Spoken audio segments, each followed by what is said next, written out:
Hello, this is Keith Lamont. I'm working on AI War 2. I'm going to make some more changes to the game now. Thank you for your feedback on the earlier videos. I know that we're still figuring out this audio thing. I'm going to try a different gain setting this time and see if I can get something that sounds a bit cleaner. If this doesn't work, we'll try something else. But at least it does seem that it is audible and that the fan noise is not too awful. But we'll keep working on that. So, first thing is the save and quit button, which Badger implemented. Thank you, Badger. Yeah. So here's the code that worked for Badger. It may not work for us because I've changed things since he wrote that. But let's see. So this is gonna, so you put this in save game menu.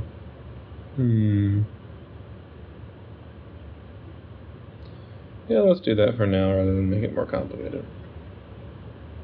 I think it would be good to put something kind of like that in the just the quit menu. Well, we'll see. So this will go as an external code.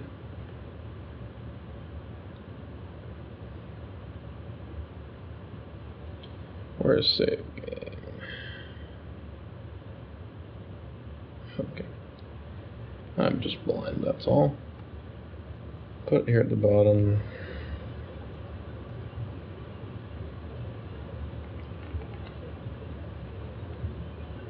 And this should go in. Oh yeah, not all of those lines. Yeah, this is the XML. Well, that will go in here. So where's the save game menu?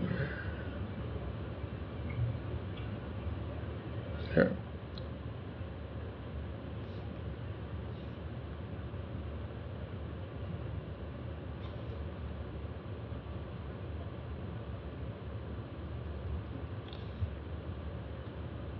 And I've taken to do, yeah. This little thing here is not actually parsed by the game, but I'm putting it in. Where did I put it? It would help if I had the some memory of where I just was. I prefer this to comments in XML because XML has no inline comment. If I had done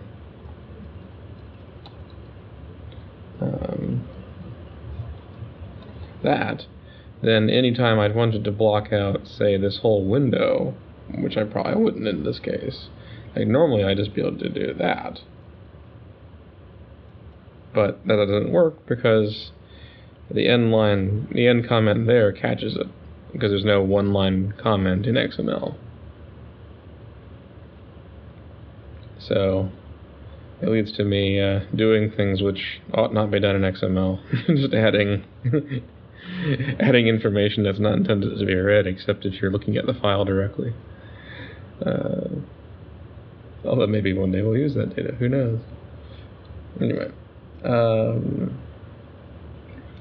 I'm not sure if this is aligned properly. Yeah, this is before I did a lot of GUI stuff. I really changed how we do GUI now. So I went to align within parent.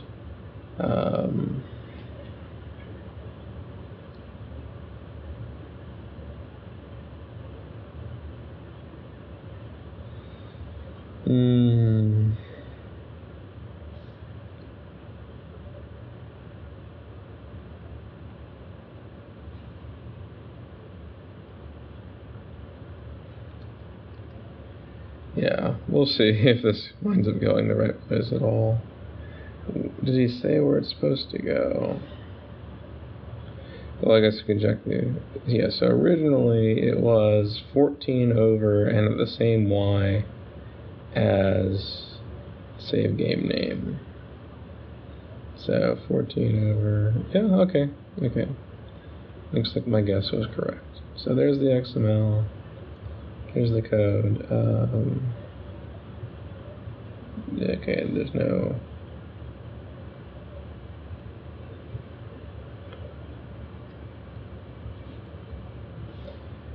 so where was he defining debug? Yeah, okay, it looks like this particular thing doesn't really.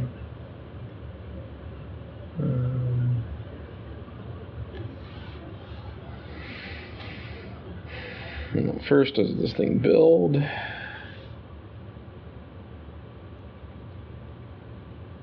It builds. Okay, yeah, here's the thing I don't really want to take as is, and I understand why Badger just did this, because he's not going to know how to do this correctly.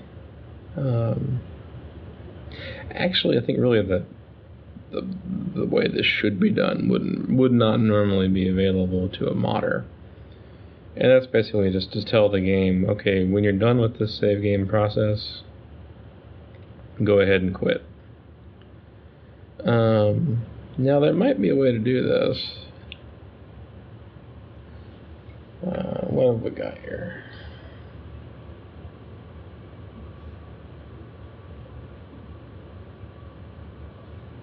Okay, so what is the quit signal? Is there a quit signal?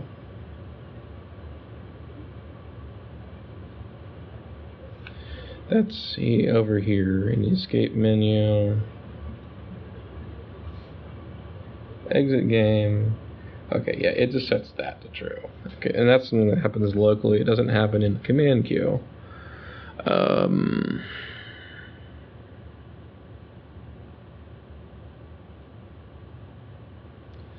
So let's find out.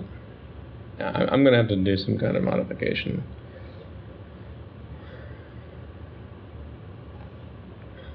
to something deeper than the external code. Where was that? Okay. Alright, here we go. So, yeah, is this happening in line? Okay. So we go back over to universal code, because the world architecture that we have is actually theoretically a universal structure. There's parts that are, most of the data for a world object is in core, because it's very specific to this game, but universal gives us the framework for new games later on. Okay, so yeah, this is calling serialize too in line.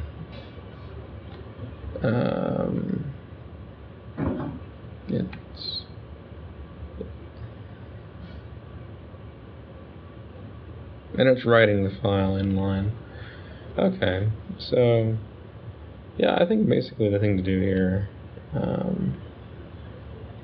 is if this bool, then this.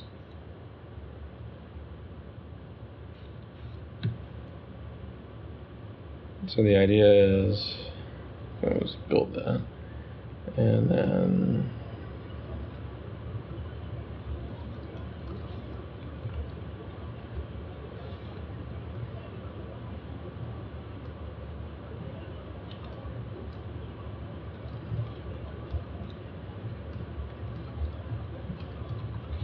so yeah, that just tells the game, okay, when you're done with the save, go ahead and quit. No waiting for a specific number of milliseconds or more. Alright. Sorry about the background noise there. There's some people moving around. Maybe you can't hear it.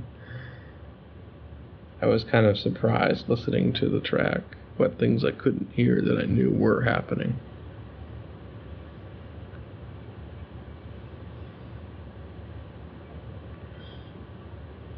Takes a few seconds to run the standalone, as always.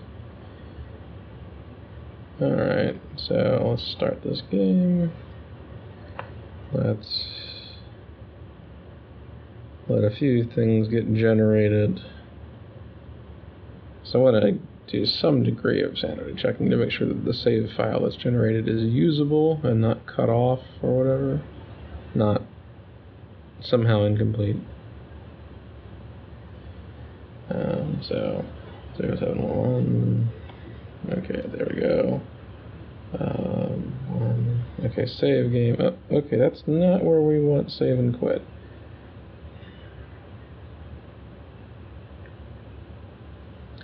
I think I did actually put it where I was told to, but that's not where it should go. I must have made some mistake though. So test SQ. Okay. Hit quit.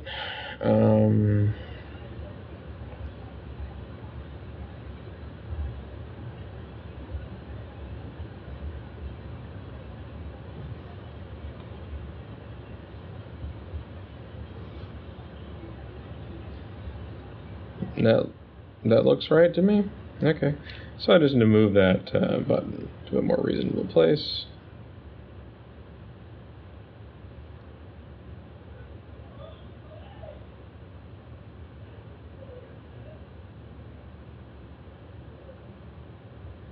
Okay. Yeah, I want it to be aligned with these buttons. What did he say there? Oh, okay. I put it next to the save game name. Yeah, the input box, not the button. Now the order of these XML elements doesn't really matter, but it's good to group them logically. So let's try that again.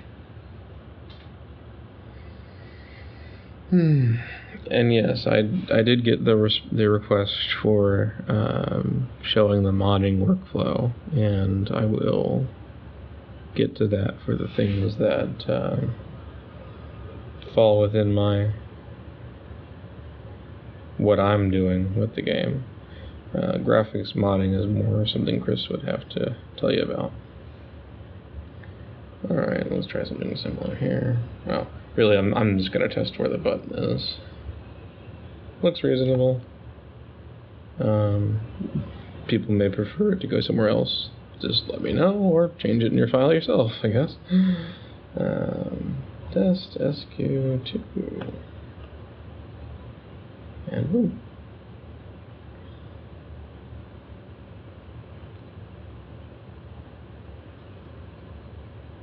Alright. So over here. Oh, no, not there.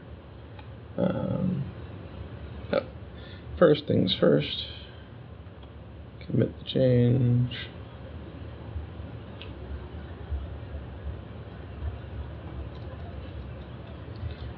Add a save and quit button to save menu.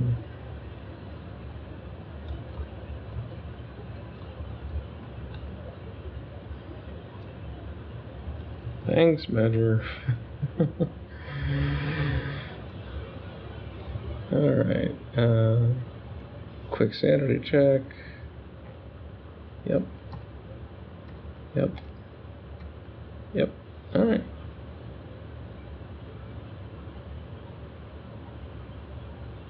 So that's in. Make a note on the wiki.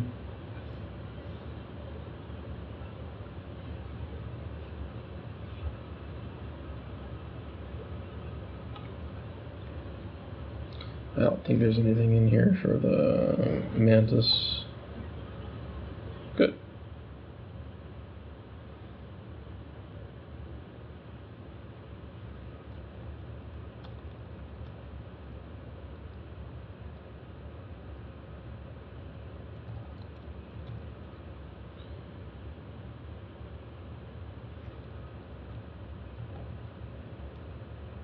Yeah, I sorted out the save quit synchronization.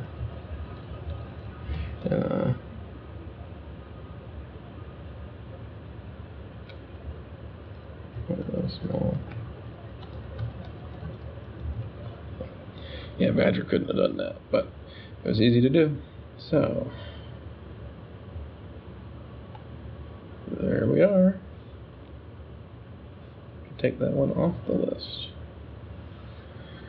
Okay, I'm kind of tempted to do one video for every change, but that's just me being silly. So, let's keep going. Ship cannon placeholder visual effect. Here's something. I don't think you guys even realize. I think, well, some of you probably know. Some of you I've told, but when you see your fleet ships fighting in the same planet as your arc or flagship or whatever, actually even just your controller, if you own the planet. When your squads take losses, those losses are automatically being replaced at some rate. So that you can't actually repair a damaged fighter while that squad is under fire. The normal sort of repair delay still applies, and you'll notice that much more with your starships or whatever, or your arc. Your arc can repair itself, or can it? Well, anyway, it can be repaired, especially if you own a planet, but it's not going to be repaired if it's under fire. Same thing with a fighter, but if you've got a group of 10 fighters and one of them has been blown to bits, your arc can just replace that in the moment, which is one of the things that will make fleet ships more usable than bigger stuff in certain contexts in this game, as opposed to the original game where fleet ships and starships, there wasn't that fundamental of a difference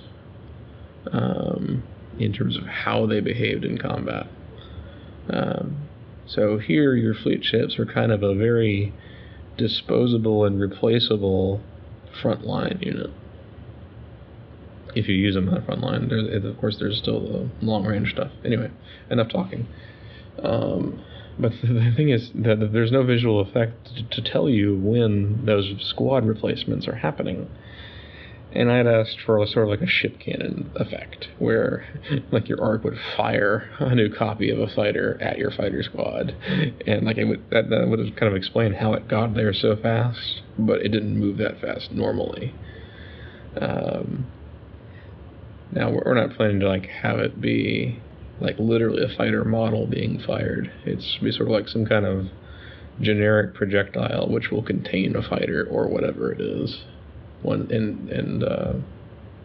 think it would look kind of cool. But for now, we're just going to put in a placeholder visual effect so you can at least see that this is happening.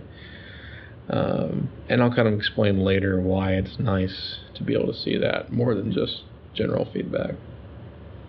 So we're just going to copy the repair beam thing, kind of.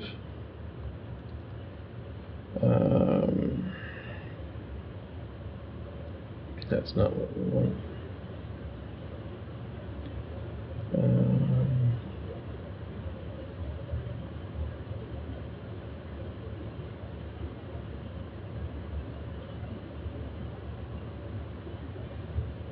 Not exactly what we want either. Getting closer. Well, this may get us there. Yeah, this is where the repair is actually happening. Okay, here's where the line is. Here's where the repair line is being drawn.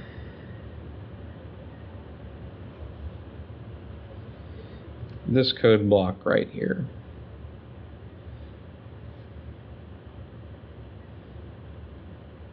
You can actually like add these lines in external code, and it should actually work. Alright, so replacing squad losses. Okay, so I'm going to kind of copy this is a simpler bit of line logic. It's used when a turret is rebuilt.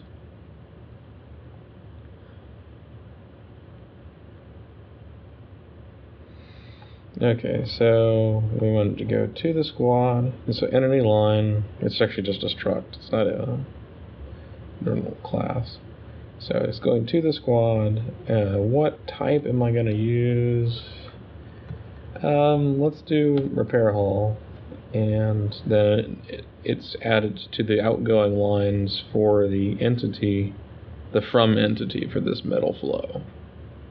You may be interested to know that like all these different metal flows are just they're the same thing, just with different types, and those types control the logic. It's a lot easier to add new things that use metal with this structure than with what I started with. So, alright. In theory, that's the only, that's it. Very little code. If I did it correctly, the visual impact will be fairly noticeable.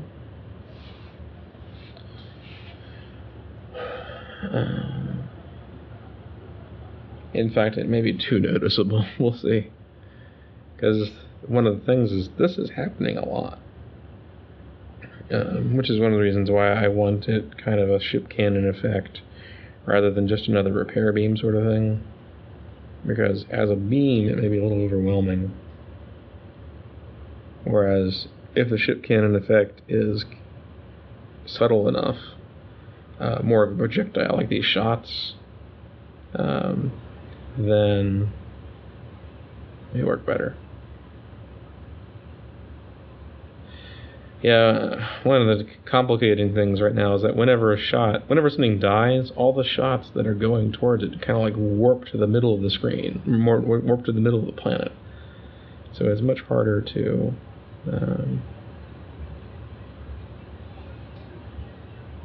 yeah, I saw it do a replacement there. So like if I send these guys out from under the shield, they're going to start taking a lot of losses. And see those little green lines there?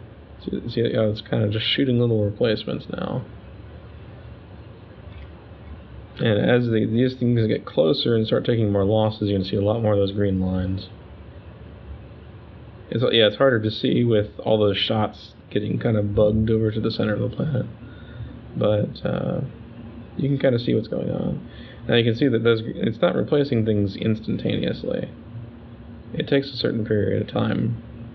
And so you can still wind up losing whole squads if they're under heavy fire.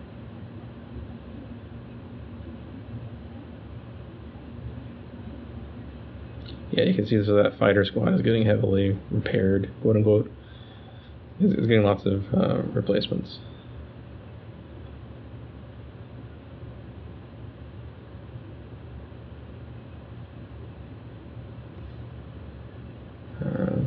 Like you can see, zooming in a little bit here, it's replacing stuff in a bunch of different squads.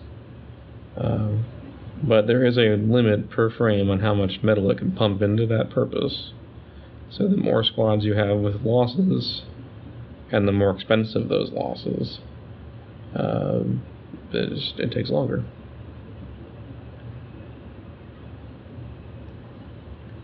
Anyway, I think that's doing exactly what I wanted it to do.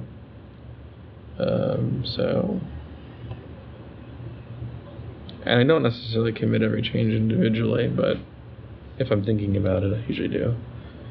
It's easier. It makes the SVN more useful to us. So the ship cannon effect when the arc or other command unit replaces a lost squad. Ship.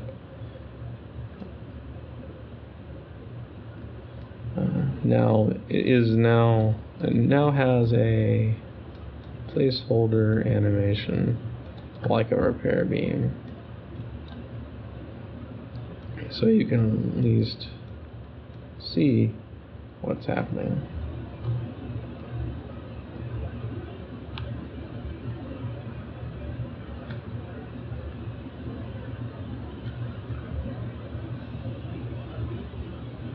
Okay, and make the wiki note.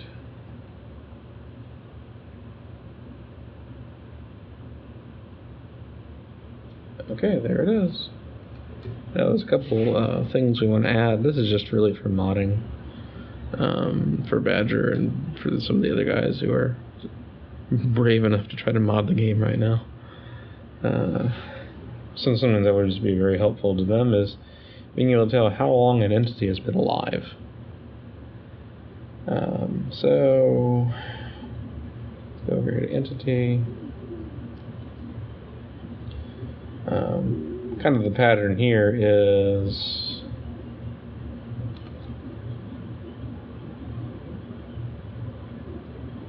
I wouldn't normally have to look this up, but yeah, okay, so yeah, seconds since entering this planet.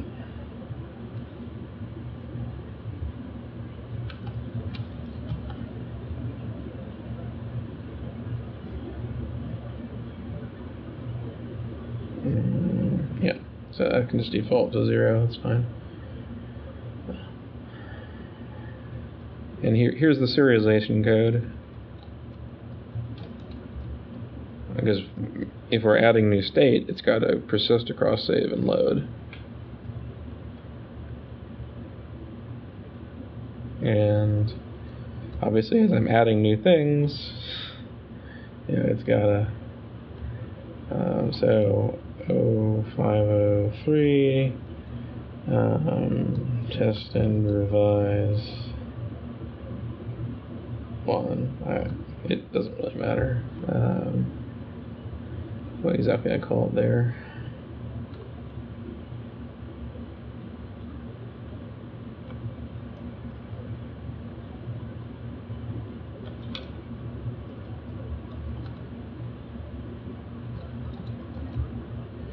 Because the serialization code, there's very little metadata encoded in the save file about what these things are. It's just a stream of bits of data.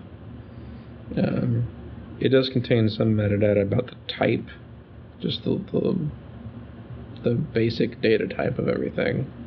And that's just so it's easier for the debugging to detect when you've got a deserialization logic that is not matching the serialization that generated that stream. Otherwise, it really doesn't know, and the failure can happen far downstream, which is bad. You want it to fail fast. So, what this part of the line means is just okay. If this save file is from version 503 or later, we're going to read this file. We're going to read this this field. Otherwise, we're not going to. This is how we have compatibility of old saves with the newer versions.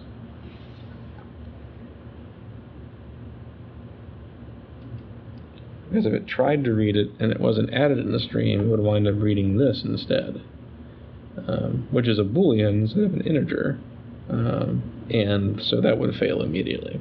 But if this was another integer, it would succeed and get some kind of garbage data or whatever. Anyway, so that's that part. That's fine.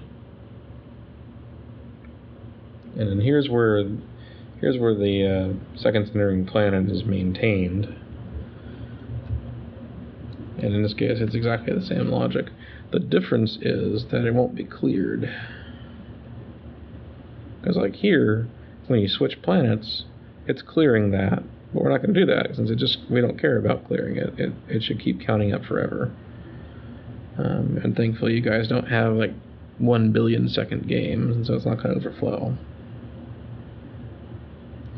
Although I'm sure that Synth or one of you guys is going to figure out some way of having a 1 billion second game. Now that I've said that.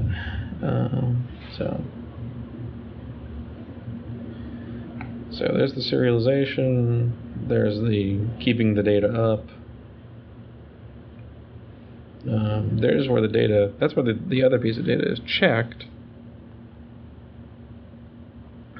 It's helpful for making sure something doesn't pop back into a wormhole for no good reason. But we're not going to use this new data for that. That's where that data is cleared. We're not going to clear this data. That's another place where the data is cleared. That's when you're being tractored through a wormhole. We're not going to do that here either. Here's another, just preventing excessive wormhole traversals.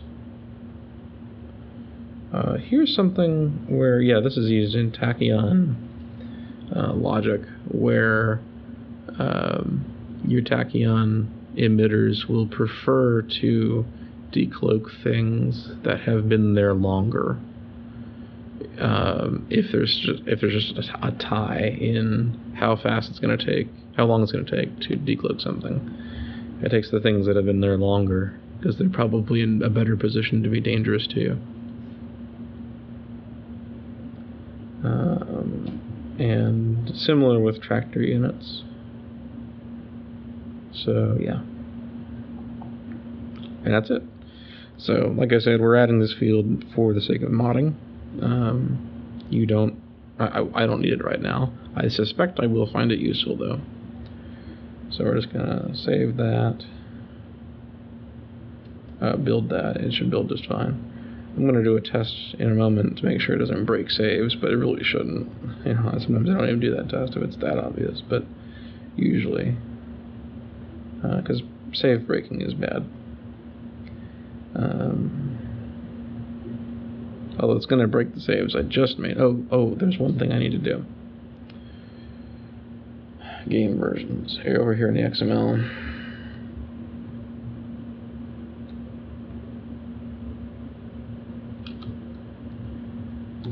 I have to add that.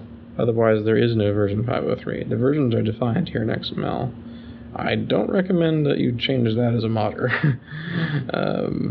But I guess you could. And it's kind of, you know, there's no lifeguard in that pool, but you can do it.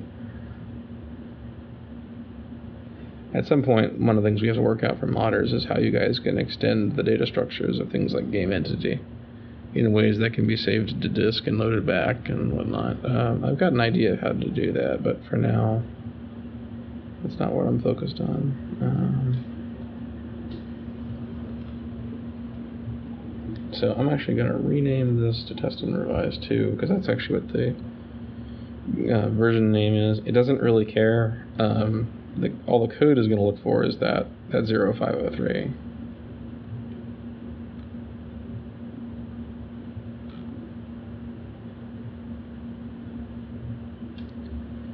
Yeah, I wonder.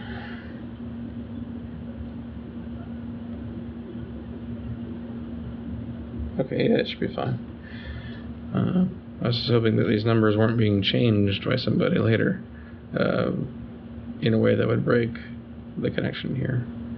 But I think it's fine. I think actually it wouldn't break the connection because it's not linking these one for one as much as just doing a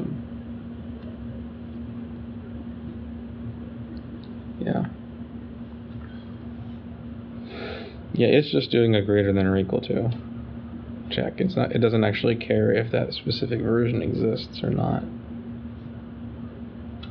Okay. So I think that's good. We also want to add this for AI types, so that you can, because right now you have two things that are very similar: special factions and conducts. Well, that's not really relevant here. I won't talk about that too much. On the ship cannon thing, I said I'd mention why that's helpful to see that. And in practice, it wasn't as helpful as I thought once I actually saw what was going on, because it's not happening that fast. But it may still be useful in some fights. You can kind of see visually where you're taking hits actively by watching where the arc is sending those beams. So if you had a wide front, in practice, I don't know how often you'll run into that. Anyway, so do per sim step logic for AI types. So right now with conducts, which are just sort of like, it's a bool that you set in the lobby. It's a true false that the person can pick in the lobby. And if you enable it, then you get to do special rules. for that conduct. I use the term conduct in the sense of like a roguelike, although very loosely. So, in this case, like the only conduct right now is if you start with the first planet already captured. Well, as you can probably imagine, that only impacts the very beginning of the game. But if you wanted to do logic every step of the simulation, you can do that with a conduct if you override that method, or this one right here, which implements a method from this interface. Like there are several things in the modding. You guys are asking about modding. There's several things in the code modding where I do this sort of pattern where I have an interface that's defined in the core DLL, but there's certain things that I always want to have the same way for my stuff, so I implement a base class in external that implements that interface and then does whatever I want to do the same. And then I actually define the concrete classes which extend the base class rather than the interface directly. You can do either one. Just test it. Alright, so what we'd like to do is have it so that you can have an AI type that has this sort of per sim step logic. By per sim step, I mean basically the smallest unit of time that the simulation is run. Actually, a better example would be over here with special factions. Special factions also have per sim step. Here's how this is what the Dyson sphere does. And so every step, the Dyson is checking, do the humans own my planet? If so, kill humans. And then otherwise, do I not have any occupiers at all? If so, then be friendly to the player and hostile to the AI. Otherwise, I'm controlled by the AI, so I will, I'll hate both sides. And that's all the default Dyson logic does. So what we'd like to do is do something similar over here with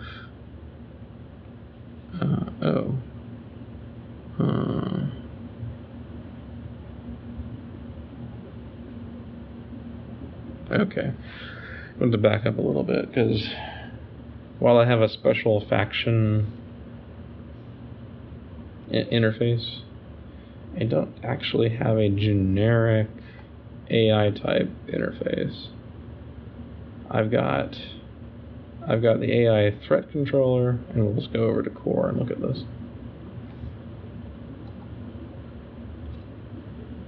Yeah, so an AI type has a budget controller, which is a class loaded from external data, external code, a threat controller, and a special forces controller. And they can all three be whatever, whatever you define.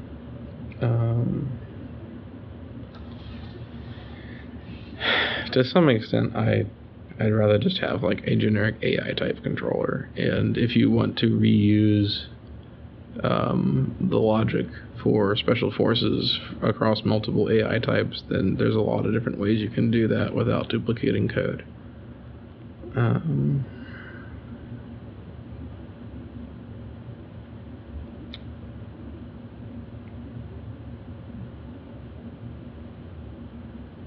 So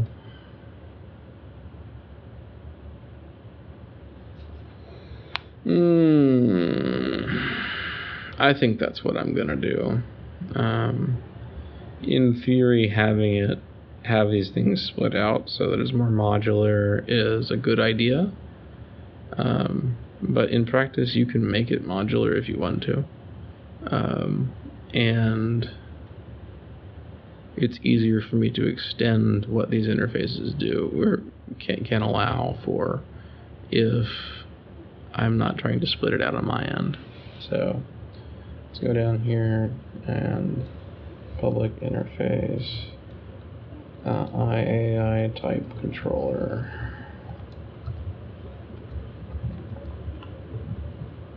And so we're just going to put all the stuff in there.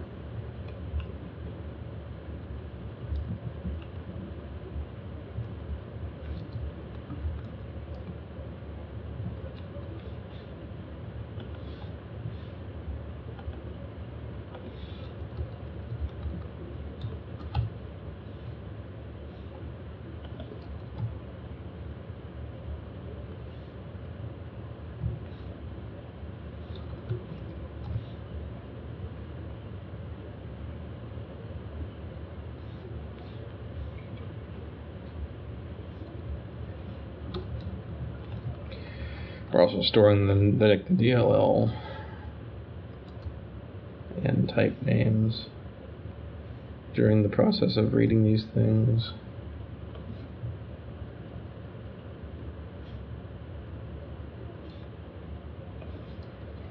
So yeah, this is just a lot of reading stuff in from XML, where it was doing these things differently, separately.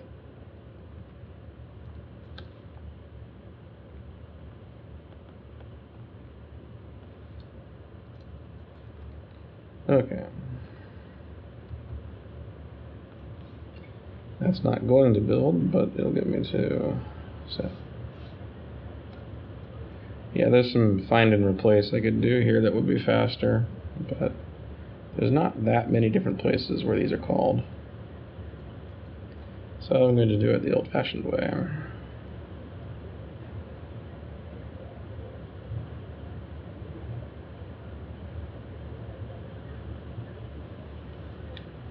And incidentally, you just saw all the places where the AI external code is called. Those ones. So now that builds.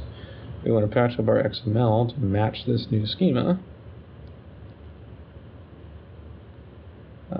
Thankfully, there's only one AI type to find right now.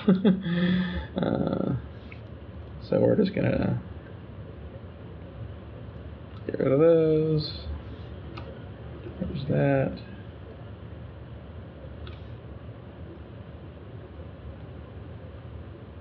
Oh yeah, I pressed the build key thing, and Sublime realized I was trying to build and says, I don't have the tools for that.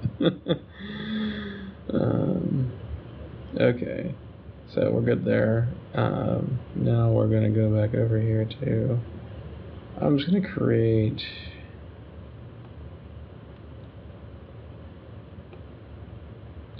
another thing is it was easier to kind of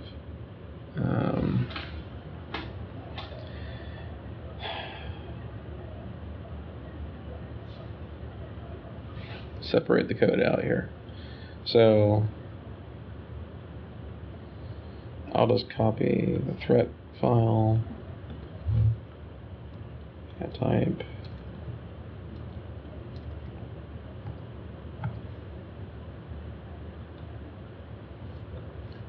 yeah, okay, there's not a lot to do here. Control.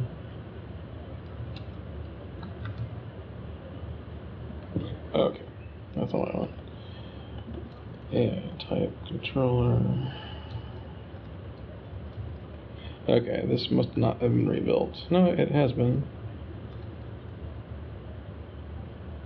Okay, there we go.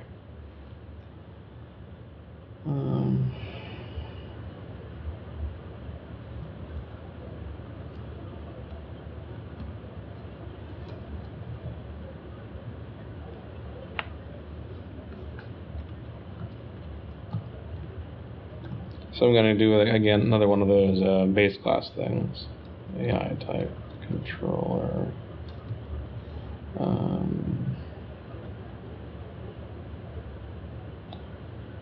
Where did I do that?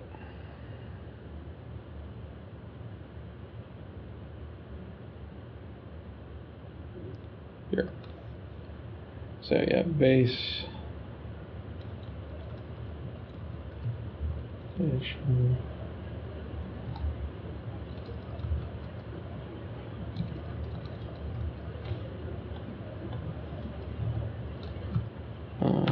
Alright, and then this will implement everything. and this will be that.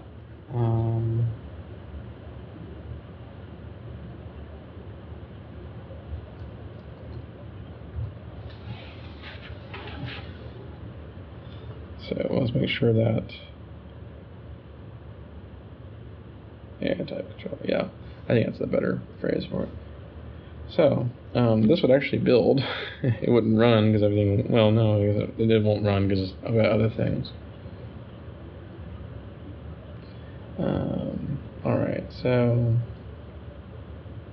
what I'm actually going to do is come over here. Where are my AI types? Where is the schema? Okay, I'm actually going to undo a bunch of stuff to get my code back. And there's other ways I could do this, but this is the quick and dirty way. And then I'm going to redo all my changes real quick. What not to do, huh? And so I'm actually going to define those interfaces down here.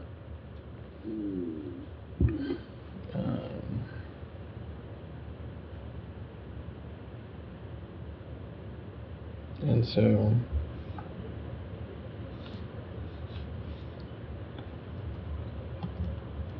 budget controller,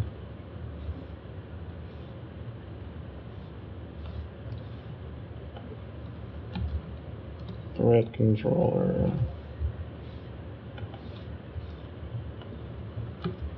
special forces controller, and what this will do is call budget controller not check. It's just going to pass these all down to the sub object.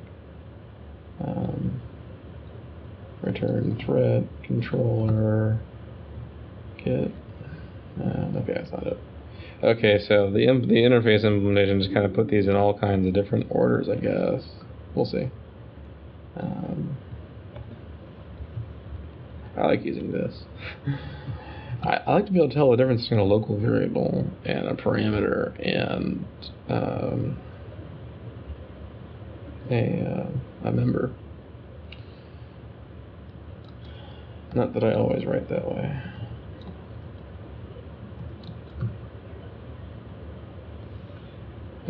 Yeah, it would help if I put in the method name.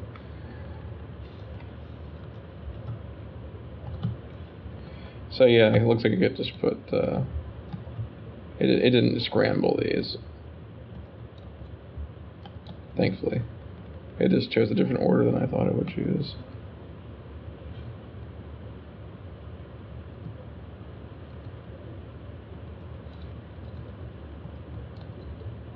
And actually, a lot of these things where you've got specific threat logic and special forces logic and whatnot in core, and it's calling out these kind of very specific method calls in external, I may wind up just moving all of that stuff just out to external.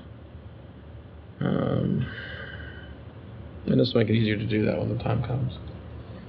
There's no particular reason it has to be in core, at least for most of it. Obviously, the more stuff I put out in external, the more you could mess it up. But that's kind of the point. Threat controller. Okay.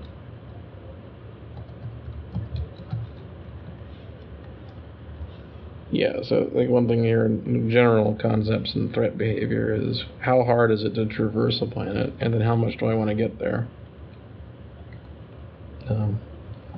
I mean, that's like almost the entirety of the logic, even in the original game, for the overall shape of the AI strategic movements.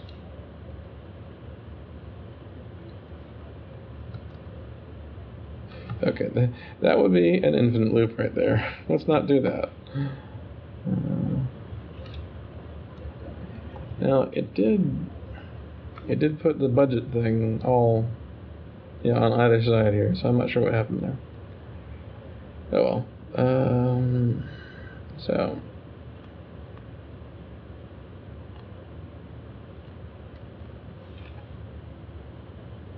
So it builds, because these other classes that define the current logic are now valid. They match the interfaces that are now defined here in external instead of in core.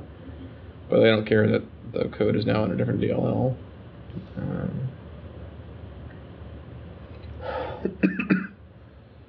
So I'm going to go ahead and enforce anything that implements this. Yeah, actually, it doesn't need to be a field.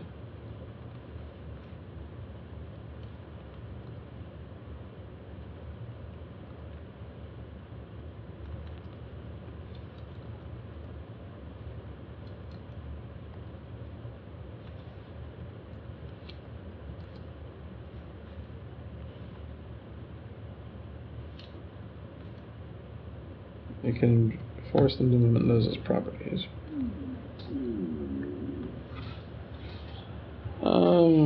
Which is better object-orientedness, not quite as good on performance. But I don't think it's going to be too bad. So,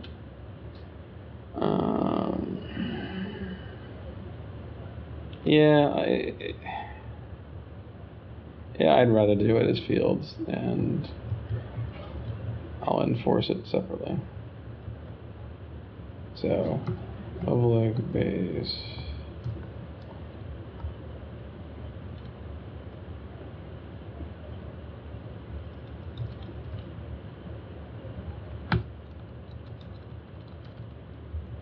The idea is it's got to pass these in.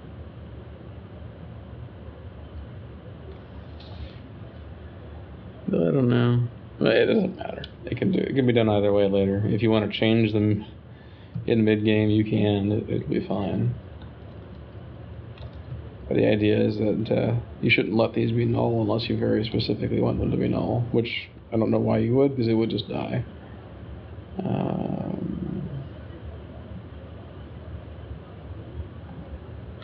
Special action. I want that. Okay.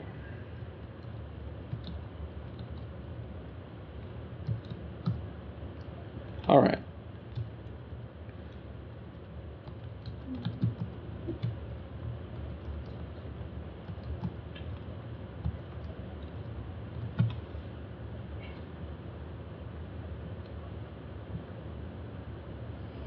Okay, so now I need to define the constructor that satisfies the base constructor.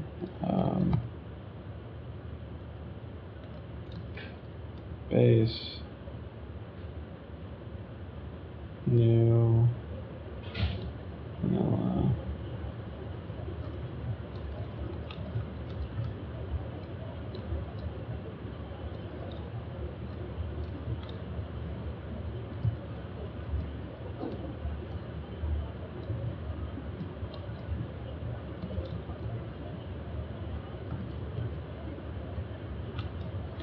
And I think that'll work. It compiles it. So now I want to go back to the thing that I'm actually trying to do here, which is per sim step logic. So let's go over here to special faction data just to copy that signature.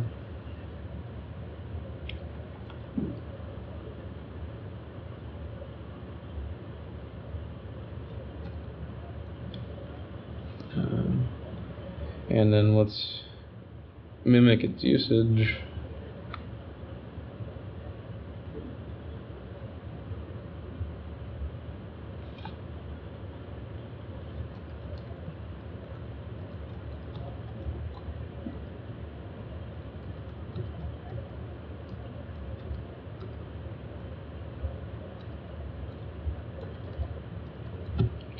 Yeah, I've kind of got a naming mismatch here.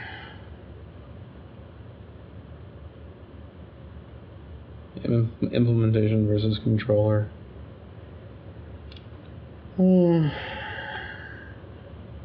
Right. not sure which of these is really the better.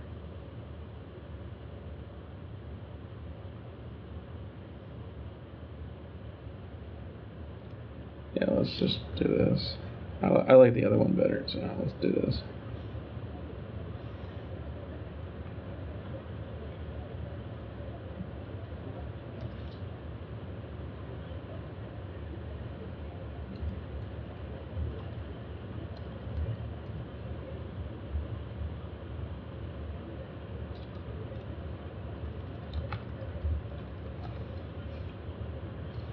And I'll change the XML names to reflect that.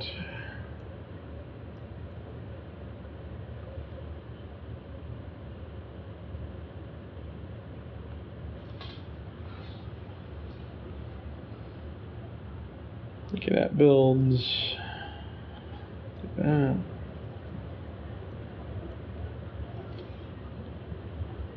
Okay, this is gonna break briefly.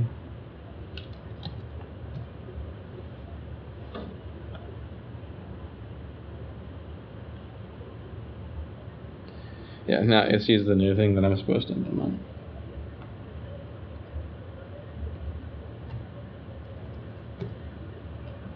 Alright, so let's add that.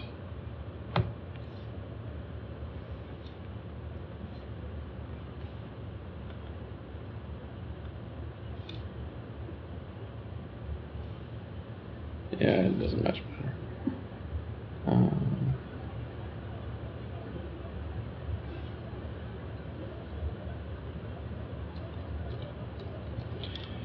And here I'm not going to try to put it into a separate sub-interface.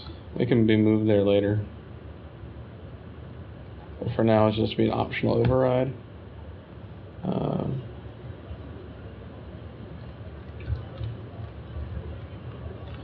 Oh well, let's do something.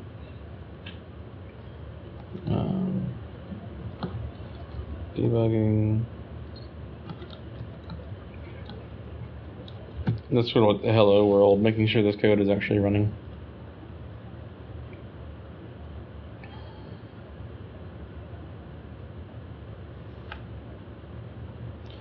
Alright, so let's make sure this is happening where it all should.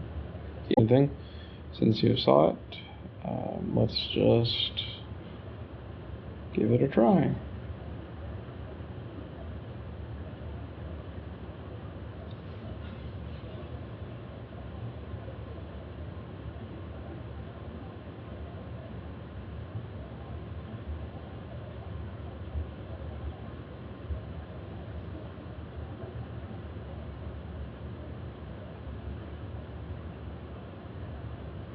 Yeah, you can see it's kind of going nuts over here. It's running that in every single step for that AI type.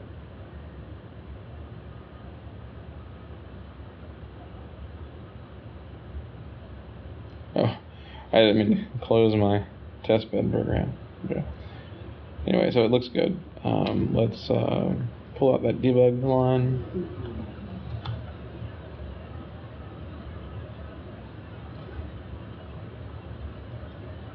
And we will commit the change.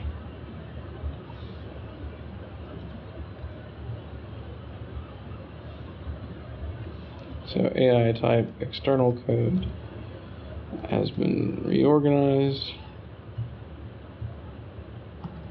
AI type external code includes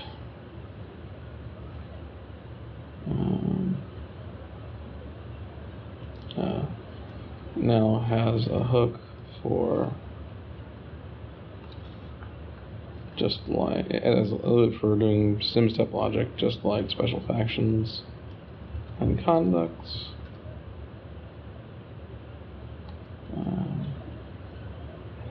Entities now have a, I guess we didn't commit that last one, we need to do that now.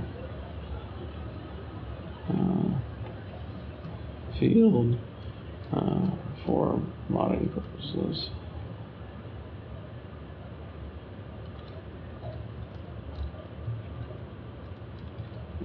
First system.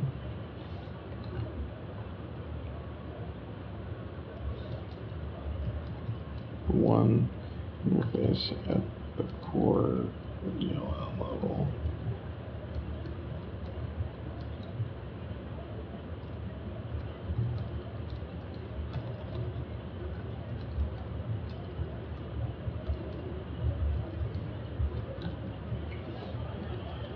Okay, so sanity check. Yeah, this is the new version. It's the new field. There's, I just, those are the renames basically for where it's getting this logic for the AI types. The actual AI type schema is very different.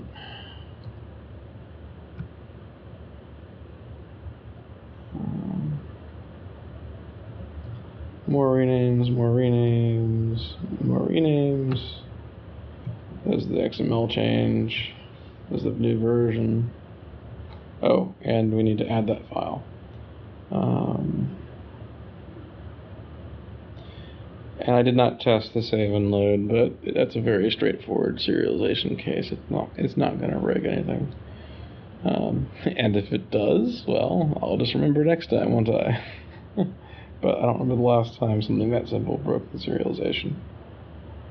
So, and yeah, this is all is new. All right, let's put that in.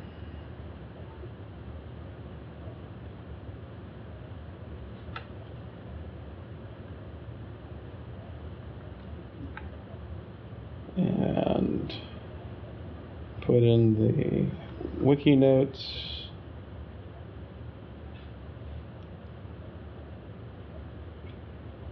And scratch those off. I've got that one. That's something I made a note of needing to do last time. But this recording is now a little bit over an hour, so I'm going to go ahead and kill it, process it, start the upload, I hope. And then I actually need to go and do other stuff. But I'll try to get back to this work tomorrow morning. Thank you for watching. Thank you for supporting this project. Thank you for your interest. I hope you've enjoyed it. And I hope that the work done here will contribute to your enjoyment of the game. See you later.